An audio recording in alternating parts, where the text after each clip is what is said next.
Welcome to our channel friends. ఈరోజు మనం మన గార్డెన్లో ఉన్న రోజెస్ అండ్ అలాగే కృష్ణబంతిని చూద్దాం. చాలా రోజుల తర్వాత మా కాశ్మీర్ గులాబీ అనేది మొత్తం చెట్టు అంతా పువ్వులు అనేది వికసించిందనమాట. సో ఇది చాలా రోజుల నుంచి పిచ్చి పిచ్చి పువ్వులు రావడం, ఈ ప్రాబ్లం అనేది పువ్వులు అనేది రావడం, మొగ్గలు ఎండిపోవడం జరిగింది. సో నేనైతే దీనికి బయోడాప్ అలాగే ఇప్సమ్ సాల్ట్ వాటర్ అలాగే ఇప్సమ్ సాల్ట్ విడిగా వేసుకున్నాను.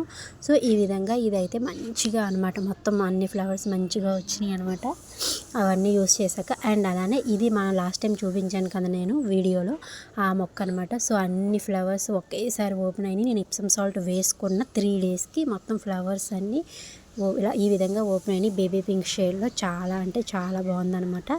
అండ్ అలానే నెక్స్ట్ వచ్చేసి కృష్ణబంతి. ఈ సమ్మర్లో కృష్ణబంతి పువ్వులు రావడమే చాలా అరుదు. అండ్ అలానే దీనికో నేను ఇప్సమ్ సాల్ట్ అనేది యూస్ చేసుకున్నాను. అలానే బనానా పీల్స్, ఆనియన్ పీల్స్ అనగా ఆరెంజ్ పీల్స్తో నేను చేసిన పొడి కూడా వీటన్నిటికి కొంచెం కొంచెం ఇచ్చుకున్నాను. ఈ విధంగా ఫ్లవర్స్ అనేవి వచ్చాయి ఫ్రెండ్స్.